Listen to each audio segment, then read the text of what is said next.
محمد بن سیرین اور حضرت حسن بصری رضی اللہ تعالیٰ عنہ، ان دونوں کا ایک زمانہ ہے اور یہ دونوں تابعی ہیں۔ ان میں سے ایک کا وصال ہوا، انتقال ہوا، حضرت محمد بن سیرین کا وصال ہوا یا حضرت حسن بصری کا وصال ہوا، تو دوسرے تابعی جو ہیں ان کے جنازے کے لیے نہیں گئے۔ تو کسی نے ان کو پوچھا کہ آپ جنازے میں شامل نہیں ہوئے، تو انہوں نے کہا کہ میری نیت کا استحضار نہیں تھا۔ تو آج نیت کا استحضار تو دور کی بات ہے، ہماری نیت ہی دوسری ہوتی ہے، تو پھر اعمال خیر نہیں رہتے۔ تو یہ بنیادی چیز ہے۔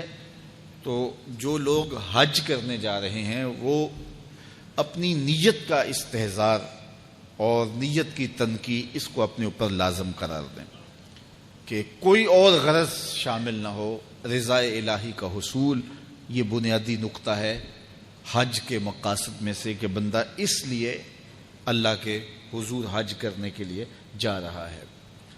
تو حاجی تو وہ بن ہی جائے گا، خود بخود ہی ہو جائے گا۔ اچھا، کئی لوگوں کا یہ خیال ہوتا ہے کہ میں نے ایک حج کیا ہے تو حاجی بن جاؤں گا، اور زیادہ حج کیے جائیں گے تو پھر الحاج بن جاؤں گا۔ تو یہ ایک عوام کی غلط فہمی ہے۔ حاجی اور حاج ان دونوں کے اندر کوئی فرق نہیں ہے۔ حاجی بھی اس میں فاعل کا صیغہ ہے اور حاج بھی جو ہے وہ اسی معنی میں ہے۔ تو حاجی ہو یا حاج ہو، الحاج ہو، الحاج الف لام تو معرفہ کے لیے لگ گیا۔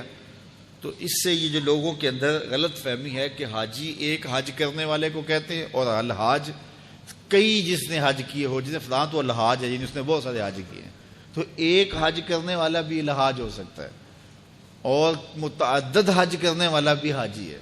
جس طرح ایک نماز پڑھنے والا بھی نمازی کہلا لیتا ہے اور روز نماز پڑھتا ہے وہ بھی نمازی ہے، تو اس کے لیے کوئی الگ سے لفظ نہیں ہے۔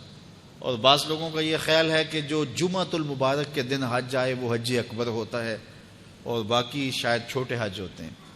تو یہ بات بھی غلط فہمی پر مشتمل ہے۔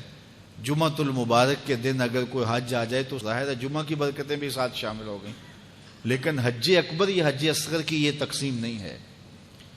عمرے کو حج اصغر کہا گیا ہے اور جو حج ہے اس کو حج اکبر کہا گیا ہے۔ تو ہر حج یہ حج اکبر ہی ہے اور حج اصغر العمرہ وہ عمرہ ہے۔ تو یہ دو غلط فہمیاں ہم دور کر لیں کہ ایک تو حاجی اور حاج میں کوئی فرق نہیں ہے، حاجی بھی اس میں فاعل کا صیغہ ہے اور حاج بھی اسی معنی میں ہے۔ تو اگر کسی کو یہ شوق ہو کہ میں نے زیادہ حج کیے تو میں الحاج کہلا لوں گا، تو وہ جناب ایک سے بھی لکھ سکتا ہے۔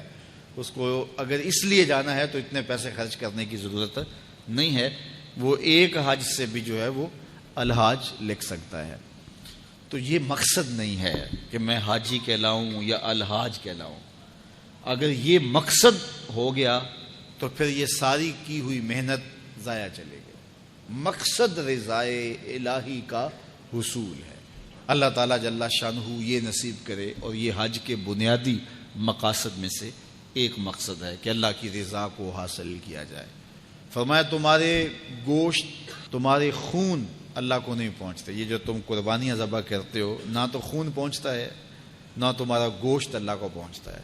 گوشت تم خود کھا جاتے ہو، خون نالیوں میں بہہ جاتا ہے، تو پھر اللہ کو کیا پہنچا؟ نہ تمہارا خون پہنچا، نہ تمہارا گوشت پہنچا، نہ تمہارا پوست پہنچا۔ فرمایا اللہ کو تمہارے دل کا تقوی پہنچتا ہے۔ تو یہ نیت کے فرق سے عمل ہوتا ہے، یہ بات ذہن میں رکھیے گا۔ ہجرت جیسا عمل کتنا بابرکت عمل تھا، کتنا خوبصورت وظیفہ تھا۔